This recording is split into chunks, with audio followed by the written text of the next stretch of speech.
What is going on, guys, and welcome back. And for today's video, I'm going to be showing you guys some new tools that I got.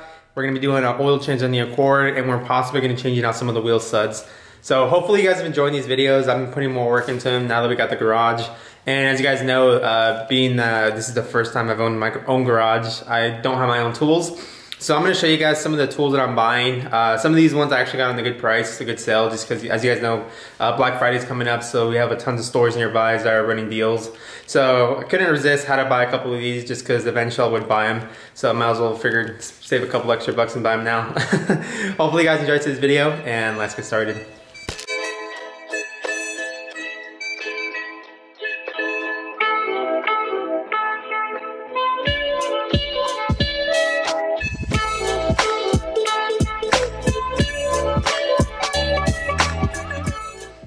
Alrighty, so let me quickly show you some of the things that I've got, and then I'll go ahead and unbox it for you guys. The first thing that I got is an impact wrench. So it's from a company called Bauer. The reason I got this is because I had really good reviews on their website. It is corded. The only reason I went corded instead of cordless is because, to be honest, in my garage, I literally have an outlet basically in every wall. So I could care less if it was corded or cordless. Plus, this is way cheaper. I do have to start saving some money just because all this stuff is getting pretty expensive. Yeah, so I got that right there. I'll unbox in a second. But I also want to show you guys this. This is a low profile jack. I also got this on a pretty good sale price. I think each one of these was $100 on its own. Regular price I think was like $140 or $150 for this, and I think this one was like $160. So they were on a pretty good sale price. And the reason I got this low profile one is because, as you guys know, the Accord is pretty low. And I've always had to struggle with having to put bricks underneath the wheels and then jacking up the car. So I'm hoping that this solves my issues. If not, I don't really mind putting bricks, but I needed a lower profile jack anyways. So thought this would be a good investment. And then I also did get sockets, an extension bar. I am also going to be changing the spark plugs in the Accord. So I'm using these ones right here. I'm doing an oil change, Mobile One. I got an SCP filter. They usually run a good deal at AutoZone for those two together. I got an oil drip pan, and then I also got this because we have a hose in the garage to wash the cars, but I didn't have one of these, so I figured this would be pretty cool thing to buy. But yeah. And then last but not least, I also got these wheel studs. So if you guys don't know, I actually broke like 2 of these on the right side of the Accord. So for the last like couple months, I've been riding with 4 instead of 5 lug nuts, and I figured, you know, now it's the time to put the work into it and change them out. So went ahead and bought a couple extra just in case. But yeah, guys, this is pretty much everything that I purchased. I'm gonna go ahead and unbox this real quick so I can show you guys exactly what they look like. So as you guys can see here, we have the impact drill. This thing actually has some weight to it, I'm not gonna lie, it's pretty heavy. But overall, the build quality of it looks super nice. I don't have any complaints just yet, or at least I hope I don't have any complaints. But this also is a 1/2-inch drive impact drill. Reason I went with this is because I wanted to use it to take off my wheels, take off any seized bolts.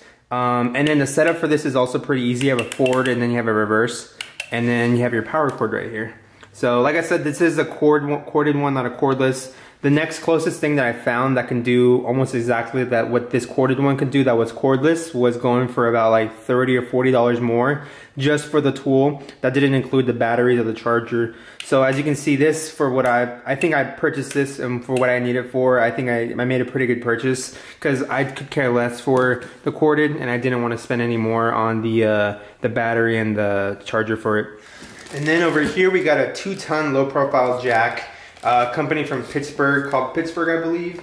And like I said, the reason I went with this is because my car is low, and I'm hoping that this solves the issue where I don't have to put like anything underneath the wheels to jack it up.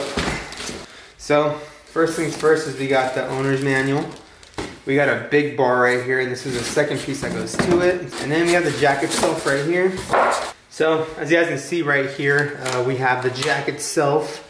Let's see, it gives you an important instructions before operating. Cool, so I guess there's something we're gonna need to do beforehand. So this is what we're gonna do. We're gonna move a couple screws, remove some plugs, and then pump it. So I'm assuming the oil can filtrate through it, and then we'll be able to use it. But overall, I'm pretty happy with the way it looks right now. If you guys are curious on the dimensions of it, it's supposed to be about 3 3/8 of a height from the floor to this upper portion, and it's supposed to go all the way up to 16 7/8 inches.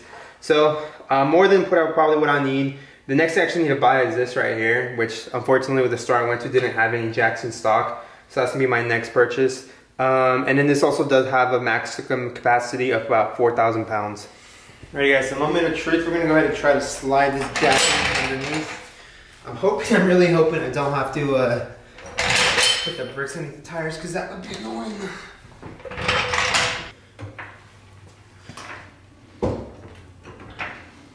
Cool, so I actually was able to fit the jack underneath the car. So if we take a look, as you guys can see, I made it onto it.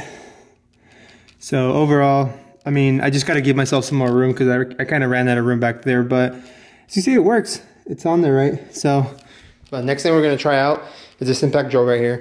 So I'm hoping that I'm able to use this to take the wheels off because you guys don't know how annoying it is to take lug nuts off by hand. They're super hard. Hoping this makes the job 10 times easier. Alright guys, so we have our sockets put in. I have my locking lug right here as well because this one actually has a locking lug, so. Oh my God.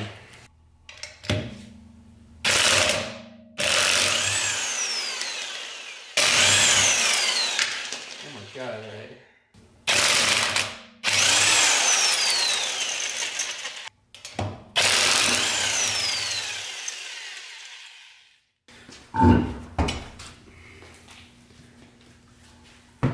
So as you can see, for someone to use this for the very first time, it was actually kind of intimidating just because I'm not gonna lie, this has a lot of force. Like, just barely click on it and it just wants to take off. And there's no speeds, nothing to adjust the speeds with. So, and I was hoping that maybe this might even be like a pressure, like sensitivity where you kind of like hold it down. But nope, it's like the moment you click on it, it just takes off. So that's my only downside with it right now, is because it's so much power that there's no way to adjust it. But I mean, as you guys can see, it took the bolts off pretty easy and it almost just took them off with no issue. But keep in mind, if you guys buy one of these, I guess there's no way to adjust the speeds, at least not as far as I can see, because there's only a front, reverse, and that's the only thing on there. But yeah.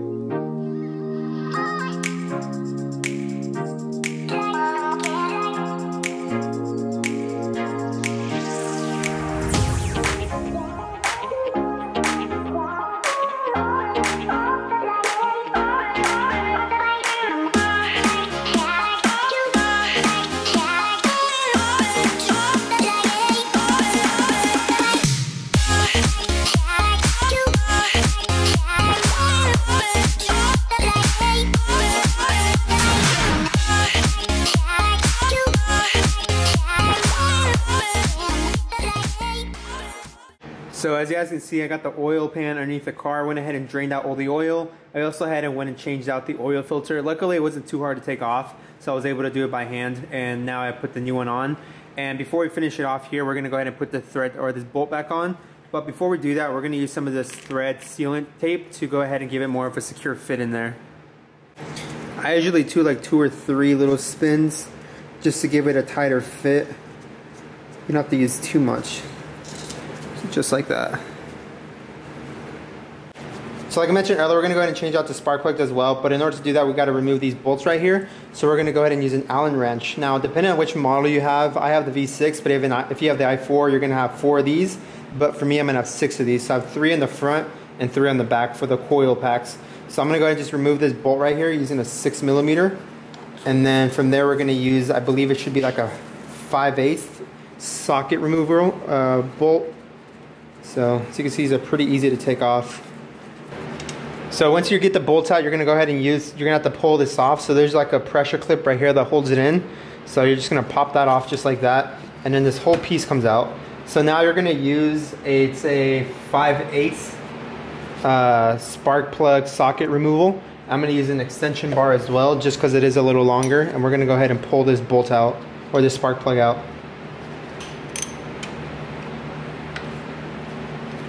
So as you guys can see here, I have the spark plug right here. As you can see, this is a pretty old one. I think the last time I changed these out were about 2 to 3 years ago. I think they're rated to last anywhere between like 5 to 7 years, depending on which one you buy.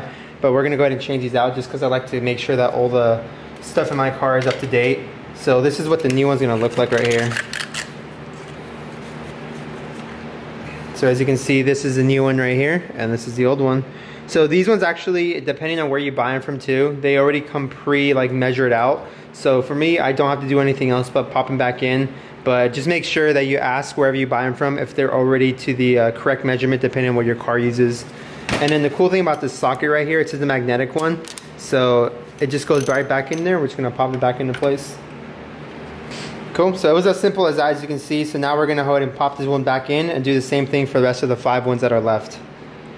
So as you guys can see, I got all 3 of these out, but they're actually a little bit of pain to get out. So as you know, these 3 are up here, but you have 3 more in the back. And there's very little room back there, so you do have to do it very carefully and very slow, because I didn't want to strip anything, I don't want to break anything, so I did take my time with it. Took me a couple minutes, but as you can see, we have one over here, we have one right beneath this black box, and then we have one right underneath this part.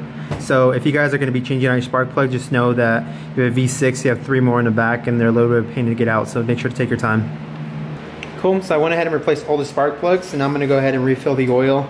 I'm going to be using Mobil 1 Extended. It's a 5W20 full synthetic. I'm going to go ahead and use it on here. I believe Accords, they take about 5 quarts of oil, which is usually what these are. So I usually do like 4 quarts and then lower the car back down, measure it, and then add the last quart according to how much I need in there. Alrighty guys, so I got the car back down, measured the oil. It's actually at the right in between, or right underneath actually the very maximum. So I'm gonna leave it like that. I'm gonna go ahead and take it out for a test drive. But as you guys can see, I put everything back together, jack. I need to figure out where I'm gonna actually leave this. And then I'm actually gonna be taking this wheel off because I wanna make sure that this is one of the main causes of my vibration. Because if you guys saw, we actually have a bump right here. So I'm gonna go ahead and take it for a test drive with this wheel on, just to make sure that it actually is this wheel. If it is, then like I said, I'm probably gonna be getting rid of these wheels. Alrighty guys, so that's pretty much gonna conclude today's video. Got the car ready, gave it a couple laps around the block. Runs really smooth. Made sure that all the bolts were on there pretty tight, made sure there was no leaks. And on top of that, it sounds a lot nicer when starting now because I changed out the spark plug. So highly recommend you guys do that if you haven't already, because the last time I did mine was a couple years ago, so it's been a while. But overall, as far as the tools go, I honestly think that they were worth it, because for $100 you can't really beat it. I mean, the jack itself made it so much easier, so I don't have to put my car on bricks. And then this impact gun literally just took the bolts right off. But the only thing, like I said, is it's really powerful and there's no speed. So it basically just takes off the moment you click the button. So unless you guys are looking for something else, you might want to look into something else. But if you guys are just looking for something to take the like seize bolts off, or like even the lug nuts off the tires, highly recommend this, because for $100 you can't really beat it. And it took them off like it was nothing. But yeah, one of the main reasons I bought it was because I remember a while back ago, me and Lewis were struggling trying to get the axle bolt off, and that thing would not come off. And we tried everything from a breaker bar to, you know, putting a jack underneath the breaker bar, trying to lift it up. Nothing worked. And his dad brought home one of these bad boys and it took it off in like 2 seconds. So that's the main reason I bought it, is because I know we're gonna be doing a lot more stuff and I'm gonna need this eventually. So figured I might as well buy it now, and that way I have it. But like I said, guys, other than that, that's pretty much gonna be for today's video. If you guys enjoyed it, make sure to hit that thumbs up button. And apart from that, if you guys wanna see any more tools or you guys have any recommendations, feel free to leave a comment down below and I'll go through them as best as I can. Hopefully you guys enjoyed today's video, and I'll see you in the next one.